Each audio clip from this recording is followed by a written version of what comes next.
जो जहाँ थी खड़ी की खड़ी रह गई। राम को देख कर श्री जनक नंदिनी बाग में वो खड़ी की खड़ी रह गई। देख कर राम जी को जनक नंदिनी बाग में वो खड़ी की खड़ी रह गई। राम को देख कर श्री जनक नंदिनी बाग में वो खड़ी की खड़ी रह गई। रघुपति राघव राम जय जय सिया राम। रघुपति राघव राम जय जय सिया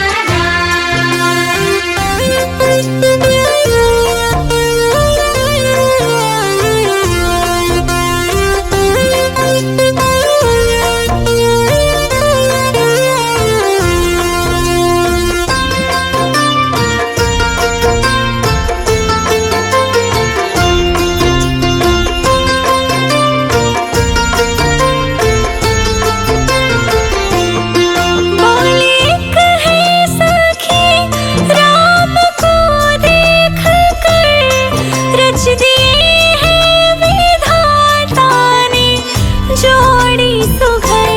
रच दिए हैं विधाता ने जोड़ी सुघड़। रच दिए हैं विधाता ने जोड़ी सुघड़। फिर धनुष कैसे तोड़ेंगे वारे कुंवर। फिर धनुष कैसे तोड़ेंगे वारे कुंवर। मन में शंका बनी की बनी रह गई।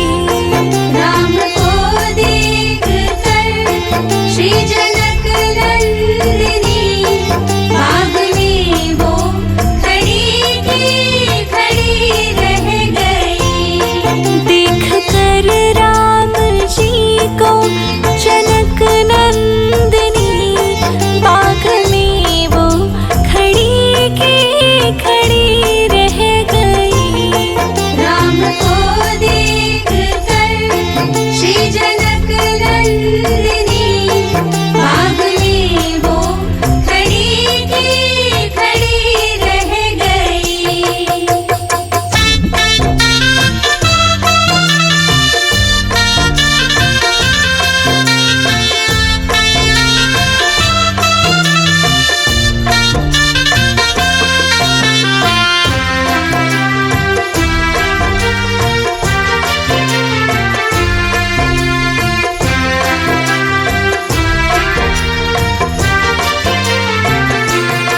बोले हैं फिर सखी छोटे देखन में है।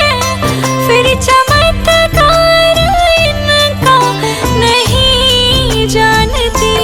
फिर चमत्कार इनका नहीं जानती। फिर चमत्कार